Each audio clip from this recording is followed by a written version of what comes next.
بسم اللہ الرحمن الرحیم۔ السلام علیکم، ڈاکٹر منور حسین آپ کے پیش خدمت ہے۔ کافی عرصے کے بعد دوبارہ آپ سے بات چیت کا موقع مل رہا ہے۔ اس دوران خطے کے اندر، ملک کے اندر، دنیا کی سطح کے اوپر بہت ساری تبدیلیاں رونما ہوئیں، لیکن مصروفیت کے باعث آپ کی پیش خدمت نہیں ہو سکا۔ آج ہم بات کریں گے بیلاروس اور پاکستان کے تعلقات پہ۔ جو بیلاروس کے جو پریزیڈنٹ ہیں الیگزینڈر لوکاشنکو 3 روزہ دورے پہ پاکستان تشریف لائے ہیں۔ ان کا یہ پہلا دورہ نہیں ہے، 2015 میں بھی تشریف لائے تھے، پھر 2016 میں تشریف لائے، 17 میں، اور پھر اب وہ تشریف لا رہے ہیں 3 روزہ دورے کے اوپر، اور بھاری بھرکم ڈیلیگیٹس ان کے ساتھ ہیں، ممبرس جو ہیں وہ تقریباً 68 بتائے جا رہے ہیں، جس میں 23 یا 24 منسٹرز ہیں، اور اس کے علاوہ 24 یا 25 جو ہیں بزنس مین ہیں۔ تو یہاں پہ معیشت پہ بات ہوگی، ٹیکنالوجی کے ٹرانسفر پہ بات ہوگی، ڈیفنس کوآپریشن پہ بات ہوگی، اور پھر جو مائننگ کے جو منسٹر ہیں وہ بھی یہاں پہ ساتھ ہیں، صنعت کے منسٹر وہ بھی ساتھ ہیں، چیئرمین جو ان کے ڈیفنس کمیٹی ہیں وہ بھی ان کے ساتھ ہیں، اور اس کے ساتھ ساتھ جو کمیونیکیشن ہے، مواصلات کے جو وزیر جسے ہم کہتے ہیں، وہ بھی ان کے ساتھ ہیں۔ تو ایک بھاری بھرکم ڈیلیگیشن کے ساتھ ہے۔ اور اگر آپ بیلاروس کو غور سے دیکھیں تو بیلاروس کی تقریباً جو ایریا اس کا بنتا ہے وہ تقریباً 2,07,000 مربع کلومیٹر ہے، اور ان کی جو لوگ ہیں وہ کوئی کروڑ بھی نہیں ہیں، یعنی 91 لاکھ لوگ ان کی پاپولیشن تقریباً بنتی ہے۔ پاکستان کے ساتھ ٹریڈ کو اگر آپ دیکھیں تو تقریباً 5 کروڑ ڈالرز کی ہے، جس میں 3.5 کروڑ ڈالر کی وہ اشیاء ہمیں دیتے ہیں جس میں ٹریکٹرز نمایاں ہیں، اور فارماسیوٹیکل چیزیں بھی ہیں۔ پاکستان بھی وہاں سے جو ٹائر وغیرہ ہے وہ بھی امپورٹ کرتا ہے، جبکہ پاکستان سے جو چیزیں وہاں پہ جاتی ہیں، کچھ فارماسیوٹیکل ہے، کچھ گارمنٹس کی چیزیں ہیں، وہ وہاں پہ جاتی ہیں۔ تو پاکستان کا جو ٹریڈ ہے بیلاروس کے ساتھ وہ خسارے میں ہے۔ 1.5 کروڑ کی ہم چیزیں بیچتے ہیں، اور 3.5 کروڑ کی وہ چیزیں ہمیں بیچتے ہیں، اور اس میں یہ ٹرپ میں یہ کوشش کی جا رہی ہے کہ اس ٹریڈ کو کسی طریقے سے ڈبل کیا جائے۔ یہاں پہ 3 بنیادی سوالات ہیں۔ پہلا سوال یہ کہ آخر اس موقع کے اوپر کیوں کر پاکستان کی طرف دیکھا جا رہا ہے، اور بیلاروس کیوں تعلقات کو بڑھانا چاہ رہا ہے۔ دوسرا، اس کی اہمیت کیا بنتی ہے، اور تیسرا، کن کن شعبوں کے اوپر تعاون کی باتیں کی جا رہی ہیں۔ پہلے سوال کے اوپر آ جاتے ہیں کہ کیوں بیلاروس پاکستان کی طرف دیکھ رہا ہے۔ اس میں پہلا پوائنٹ تو یہ ہے کہ چونکہ اس وقت پاکستان کے لیے جو کنڈیشنز ہیں ریجن اور ریجن سے باہر، وہ بڑی فیوریبل ہیں۔ یعنی انٹرنیشنل سسٹم کے طور پہ اگر آپ دیکھیں تو multiple centres of power emerge کر گئے ہیں، پاکستان کو اسپیس ملا ہے کھیلنے کے لیے۔ ریجن میں اگر آپ دیکھیں بنگلہ دیش میں جو حالات تبدیل ہوئے، سری لنکا کے الیکشنز کی صورت میں جو نئے پریزیڈنٹ تشریف لائے وہ پرو چائنا ہیں، تو وہ دونوں پاکستان کو فیور کرتے ہیں۔ اور تیسرا، بیلاروس بھی پاکستان کی طرف دیکھ رہا ہے۔ اب اس میں ایک الگ بات ہے کہ پاکستان کو خطے میں چیلنجز بھی ہیں، جو کہ افغانستان کے حوالے سے ہیں، ایران کے حوالے سے ہیں، انڈیا کے حوالے سے ہیں، اور یہ نکتہ چینی بھی کی جاتی ہے، تنقید بھی کی جاتی ہے کہ پاکستان کے 4 جو پڑوسی ممالک ہیں اس میں 3 کے تعلقات پاکستان کے ساتھ کوئی خاص اچھے نہیں ہیں، چائنا کو بھی سرٹن ریزرویشنز ہیں۔ بہرحال بیلاروس جو دیکھ رہا ہے اس کی بنیادی وجہ جو ہے، دوسرا جو امپورٹنٹ پوائنٹ ہے وہ یہ کہ چونکہ بیلاروس اس وقت رشیا کا ساتھی ہے یوکرین وار کے اندر، اس نے اپنی ایئر بیسز اور ملٹری انسٹالیشنز جو ہیں وہ رشیا کو دی ہوئی ہیں، جہاں سے رشین ایئر کرافٹس جو ہیں اٹیک کرنے جاتے ہیں یوکرین کے اوپر۔ اس کے علاوہ اگر آپ دیکھیں تو ان کی جو ملٹری انسٹالیشنز ہیں وہاں سے رشیا آرٹلری فائرز کرتا ہے، میزائل فائر کرتا ہے، اور دوسری فیسلٹیز بھی دی ہوئی ہیں۔ تو اس وجہ سے جس طرح سے رشیا پہ ہیوی سینکشنز لگے ہوئے ہیں، بیلاروس کے اوپر بھی ہیوی سینکشنز لگائے ہیں امریکہ نے، اور جس طرح رشیا ایسٹ ورڈ دیکھ رہا ہے، ایشیا کی طرف دیکھ رہا ہے اور اپنی تجارت کو بڑھا رہا ہے، اور اسی طرح سے بیلاروس بھی چاہتا ہے کہ وہ ایشیا کے ممالک کے ساتھ اپنی تجارت کو بڑھائے، اور پاکستان کے ساتھ اس کے چونکہ تعلقات بہت اہم ہیں۔ 2015 میں ٹریٹی آف فرینڈشپ بھی سائن ہوئی ہے، اس وقت نواز شریف صاحب پرائم منسٹر تھے، اور سی پیک میں بھی انہوں نے اپنا انٹرسٹ شو کیا، اور پاکستان نے بھی 2016-17 میں ان کو بار بار انوائٹ کیا کہ آپ سی پیک کا حصہ بنیں۔ تو اس حوالے سے ایک اعتماد موجود تھا، اس کو مزید مضبوط بنانے کی کوشش کی جا رہی ہے۔ تو پہلی وجہ تو یہ ہے۔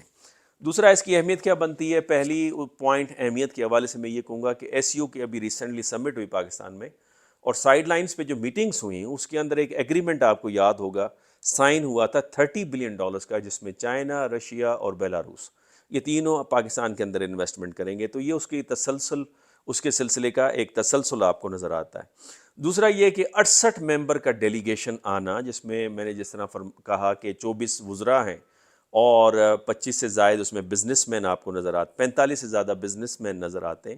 تو یہ خود اس اہمیت کی غمازی کرتا ہے، جس میں فارن منسٹر بھی ہیں، انرجی منسٹر بھی ہیں، industry, communication, national resources ministry, اور ایمرجنسی کنڈیشن منسٹر صاحب ہیں، chairman military industrial complex and committee کے جو چیئرمین ہیں وہ بھی یہاں پہ موجود ہیں.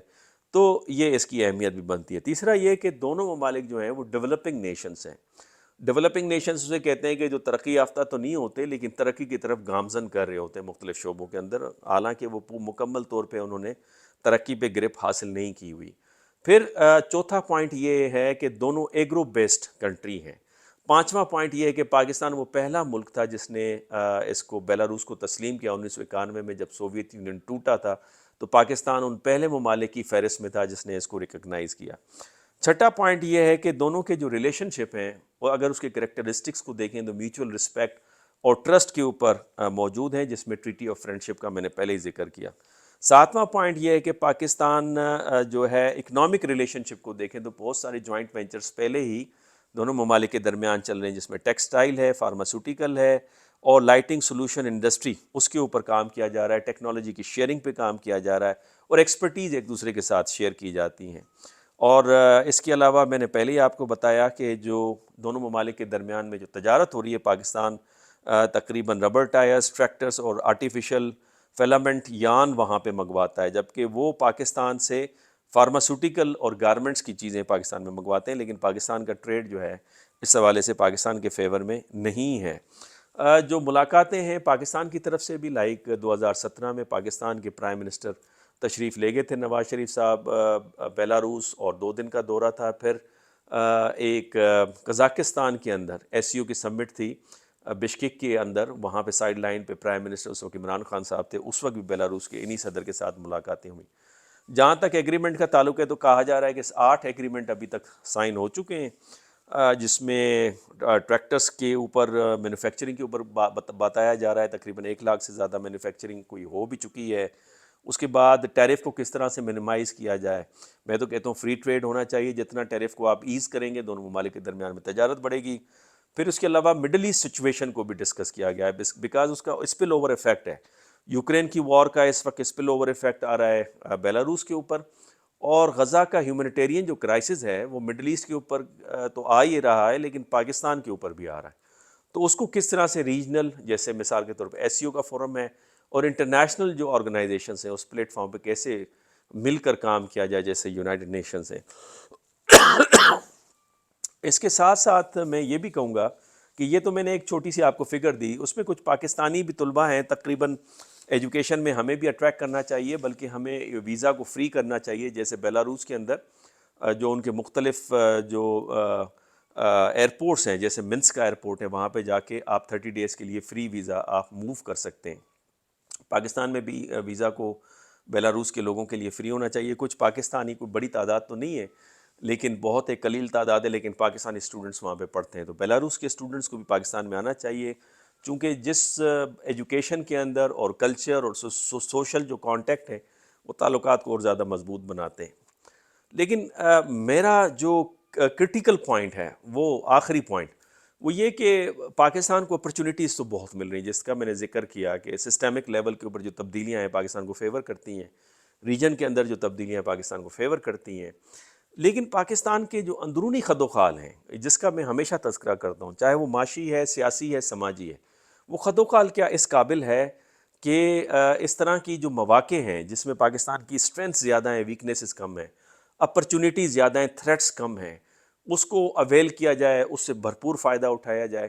اندرونی جو خلفشار ہے، چاہے وہ سیاسی خلفشار ہو، چاہے آپ کا ایلیٹ کیپچرنگ کا معاملہ ہو، اکانومی کو جس طرح سے اٹھنے نہیں دیا جا رہا، اس کے علاوہ جو پاکستان کے جو پالیسی کے اندر آپ کو ایک ریڈنڈنسی نظر آتی ہے، یعنی ایک کوارڈینیٹڈ ایفرٹ نظر نہیں آتی، چاہے وہ ویزا بھی افغانستان کے حوالے سے ہو، ایران کے حوالے سے ہو، چائنا کے حوالے سے ہو، انڈیا کے حوالے سے ہو.